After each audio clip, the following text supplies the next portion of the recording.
거기서 두 번째 지문까지 봤죠? 네. 이제 두 번째 지문 한 번만 더 봅시다.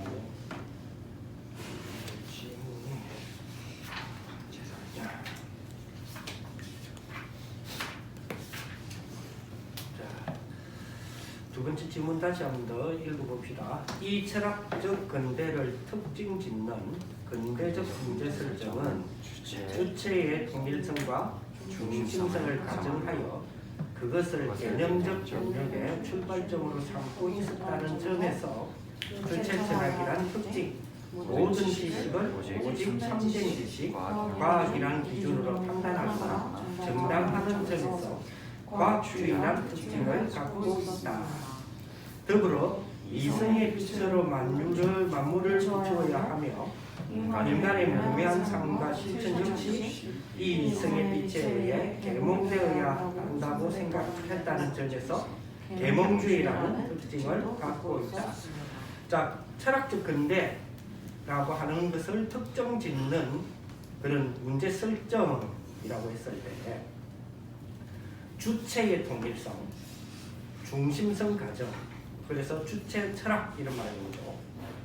그리고 참된 지식, 과학이라는 기준으로 판단하거나 정당하다는 점에서 이제 과학이라는 기준으로 판단하는 게 정당하다 하는 그 점에서 과학주의라는 이런 특징들도 가지고 있다.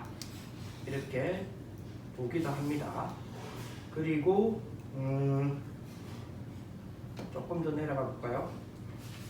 그리고 계몽주의, 이거는 다음 주부터 이제 천천히 다 볼 거니까 이번에는 이런 흐름이 있다는 것만 보시면 돼요. 그 다음 지문 한번 읽어봅니다. 이것이 중세 철학과 단절하면서 근대 철학이 힘차게 그었던 새로운 경계선이었습니다. 그런데 이 새로운 문제 설정은 주체와 대상 간의 일치를 보정할 수 없다는 난관에 봉착하게 됩니다. 이는 주체 철학과 과학주의, 나아가 계몽주의라고 하는 근대 철학의 입장을 정당화할 수 없다는 근본적 난점을 의미하기도 했습니다. 이것은 근대 철학의 근본적 딜레마로 이로 인해 이후 근대 철학이라는 다양한 흐름과 입장들이 나타나게 됩니다. 자, 수준을 생각하라고 그랬어요. 수준을. 자, 쭉 읽으면서 이게 무슨 뜻이지? 라는 부분은 일단 뭐냐면 이 철학에서 사용하고 있는 철학 명제라고 그러거든요. 단어들을, 명사적인 단어를 우리가 철학에서는 명제라고 말하는데 이 명제적인 어떤 의미를 아직 인지를 못해서 그런 건데 실제적으로 그 문장을 흘러가는 흐름은 그 고등학교의 지문보다는 조금 수준이 있고 대학의 전공 과목의 그 문장 수준보다는 조금 약해요. 그 중간쯤이 있다고 이렇게 보시면 되고요. 자, 이 책에 대한 부분들을 조금 이해를 하기 위해서 먼저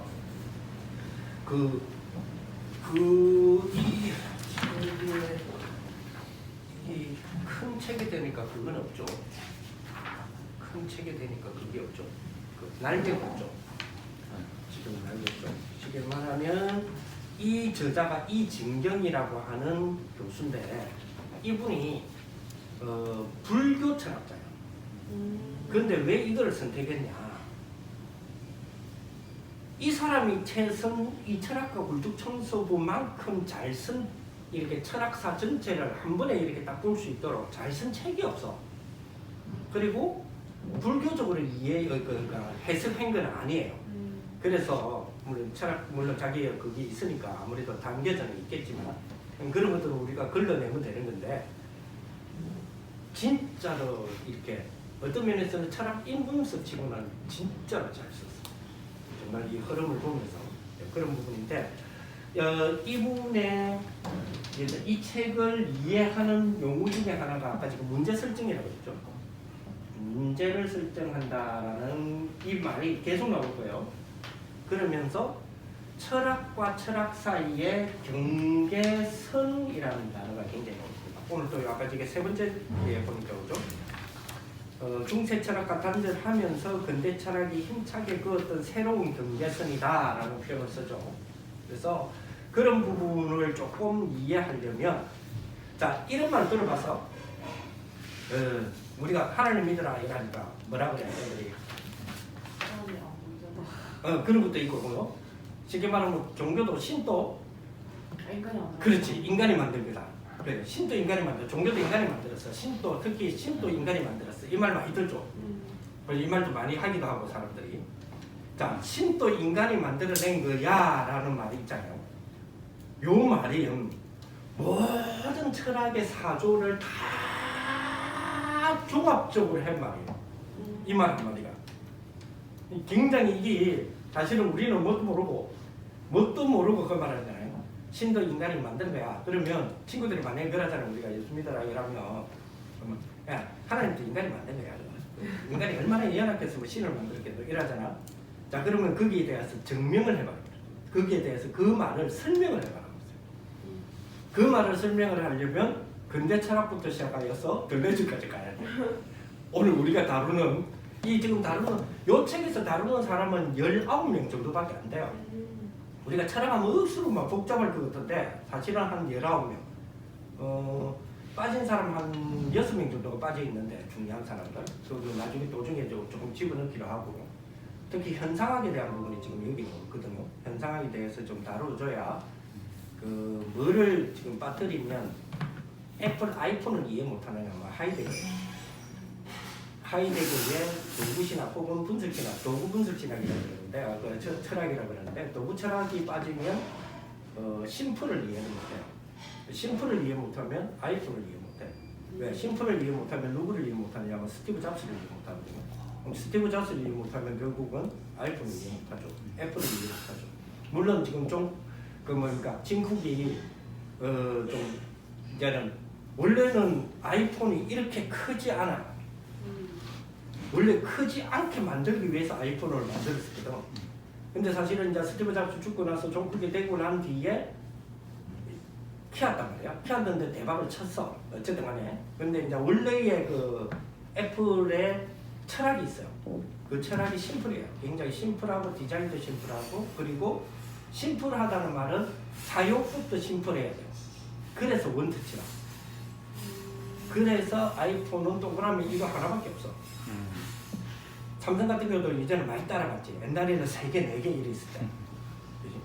그래서 그런 어떤 부분이 그냥 단순하게 나오는 게 아니라 결국은 그 띵킹하자, 생각하자는 이야기거든. 그래서 애플 같은 경우에는 그 모토 자체가 애플에 들어가면 모토 자체가 띵킹돼 있어요. IBM도 띵킹돼 있고, think 그러니까 생각하라 이렇게 돼 있거든요. 그래서 애플 같은 경우는 디퍼런스 띵킹이 아니고 디퍼런트 띵킹이에요.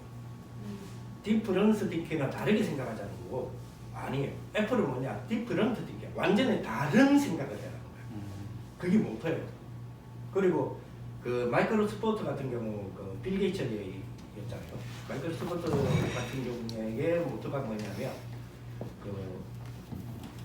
띵킹 워크가 있어요. 위크.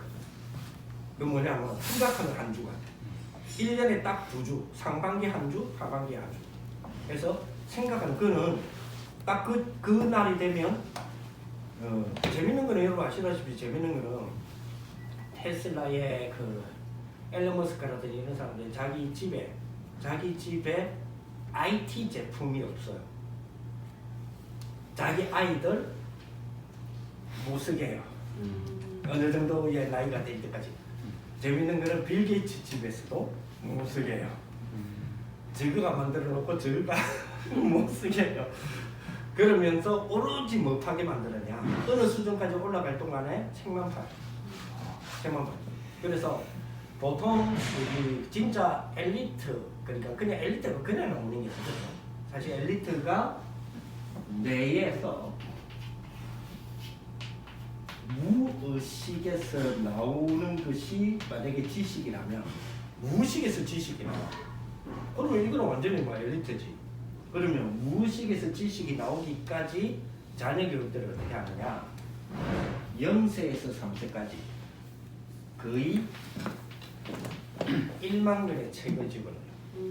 쉽게 말하면 1만 권의 책을 접하게 만들어요. 물론 이런 책은 아니겠죠.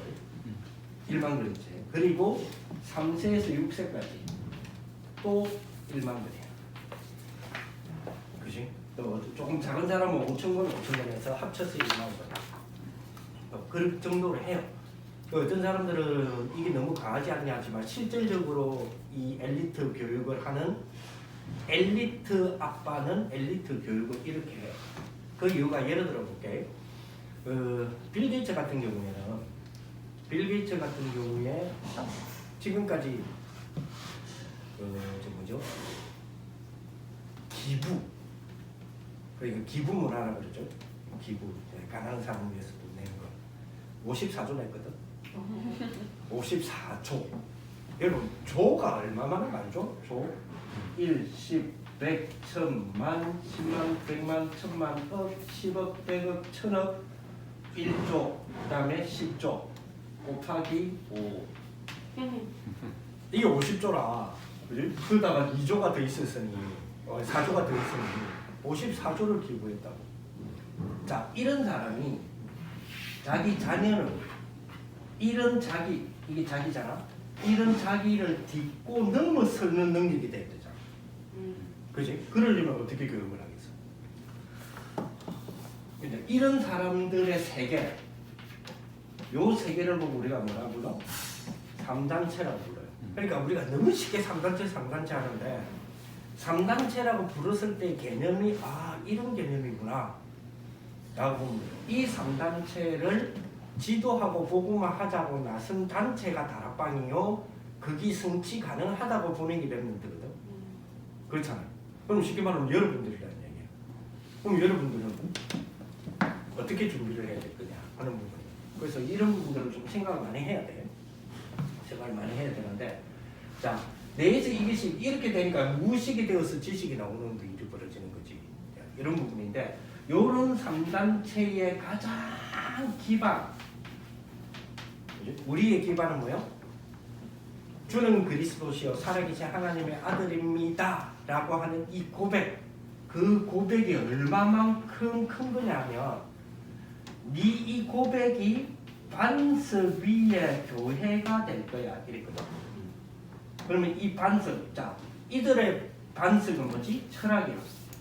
우리의 반석은 신앙 고백이야. 예수는 그리스도, 그지? 예수님이 그리스도, 당신이 그리스도시요, 예수가 그리스도. 자, 우리는 보통 그러잖아. 예수님은 그리스도, 예수는 그리스도. 그 뒷말이 뭐예요? 예수는 그리스도. 그런데 우리가 그렇잖아. 예수는 그리스도 이러면 뒤에는 그렇지, 모든 문제 해결자지. 자, 그러면 여기서 여러분들 잘 한번 생각을 해보세요. 예수는 그리스도 무슨 문제 해결자? 모든 문제 뭐? 자, 그러면 모든의 범위가 어디서 어디까지지? 그러니까 모든의 문제가 어디서 어디까지? 말 그대로 모든이지. 그런데 모든은 성경에서 말하는 대로 한다면 어디서 어디? 하늘, 아까 말했던 땅, 그리고 땅 아래. 여기에 모든 문제의 해결자는 누구라? 그리스도고 답은 누구라? 그리스도지. 왜 그러냐? 에베소서 1장 10절에 보면 예수님은 뭐냐? 하늘과 땅의 모든 것을 그리스도 안에서 통일하려 함이라. 그럼 끝난 거잖아. 그러니까 이 비밀이, 그 비밀이 보좌의 비밀이거든. 근데 그 보좌의 비밀이 어떻게 해라고 그랬어요? 유목사님이 보좌의 비밀이 나에게 임해져 있어야 된다. 그게 창세기 1장 27절. 하나님의 형상을 살려내는 거란 말이에요. 그래서 우리가 하나님의 형상인데 이게 만약에 이런 보좌의 비밀로 내가 사라져 간다면, 즉 살아난다면 요거를 우리 속된 말로 잡을 수 있지. 그럼 그렇게까지 가야지. 그렇게까지 가는 축복이 돼야 된다는 거죠. 왜냐? 이들의 기반은 뭐기 때문에? 지금 말하는 사상가들의 엄청난 사상. 그러면 사상가들의 이 사상의 고뇌가 예를 들어서 내가 생각하니까 나는 존재한다. 그지? 다음번에 우리가 이제 본격적으로 볼 데카르트인데 나는 생각한단 말이야. 그래서 나는 도로 존재한다. 이 말은 무슨 말이냐 하는 부분이 단순하게 그 말을 우리는 고등학교 때까지는 그 말을 암기해가지고 이게 누가 말했다 무슨 뜻이다 하는 거를 암기하고 시험 치는 데 썼단 말이야. 그런데 이런 사상가들의 이런 생각 하나를 명제라고 그러거든. 명제로 드러내기 위해서는 천재성을 다 발휘하는 거예요. 그럼 천재성을 발휘해서 한마디 나온 이 한마디가 뭐가 되어서 그들의 기반이 되어서 뭐까지 만들어낸다? 소위 말해서 작품을 만들어내거든. 근데 우리는 우리의 신앙 고백들 얼마나 많아? 지금 우리가 말하는 거지 10가지 비밀을 비롯하여서 말하는 9세팅이라고 하는 이 어마어마한 것에 대한 우리의 영적 사상이 어마어마한 게 있는데 그거를 기반으로 해서 우리는 뭘 지금 못하고 있다? 작품을 못 만들어내는 거예요. 그걸 작품을 만들어내는 걸 보고 목사님은 뭐라고 표현해? 컨텐츠라고 그러거든. 근데 이 컨텐츠를 못 만들어내는 거예요. 자, 그러면 가장 우리에게 영적 사상 이게 우리의 뭐가 될까? 플랫폼이 되는 거지. 그래서 이 플랫폼의 축복을 통하여서 우리는 뭐를 주의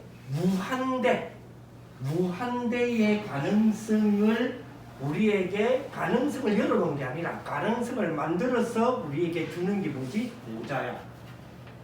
그래서 이 보좌를 우리는 뭐요? 망대라고 하지. 망대에서 내다보고 망대를 향해서 보고 우리를 이 보좌 안으로 부르셨으니까 이걸 주시기 위해서. 그럼 이게 서로 소통이 돼야 되잖아. 어디까지? 237이라고 하는 237이라고 했을 때는 숫자 1, 2, 3, 237개 나라 즉 네이션으로 생각하지 말고 237이라고 했을 때 우리의 그죠? 우리 안에 주어진 그죠? 범위 세계복음화의 범주적인 부분이다. 237이라는 게 그러면 하늘, 땅 안에 우리 영역 그게 237이라는 개념을 잡으면 돼. 그러면 그 기회를 향한 뭐가 돼? 안테나. 이제 이런 부분으로 연결이 되는 것이 우리에게는 뭐지? 영적 사상이라고 하는 그런 뭐가 9세팅을 비롯한 메시지가 작품이 될 수 있도록 만들어지는 사상을 갖고 있음에도 불구하고 우리는 이거를 우리의 사상, 우리의 메시지를 뭘로 만들 줄 몰라? 알고리즘으로 만들지를 모른다. 사람들은 이런 기반되는 사상을, 철학 사상을 알고리즘으로 활용해서 작품을 만드는데 우리는 이걸 지금 못하고 있다는 거예요. 그래서 이런 부분들을 좀 생각할 필요가 있다.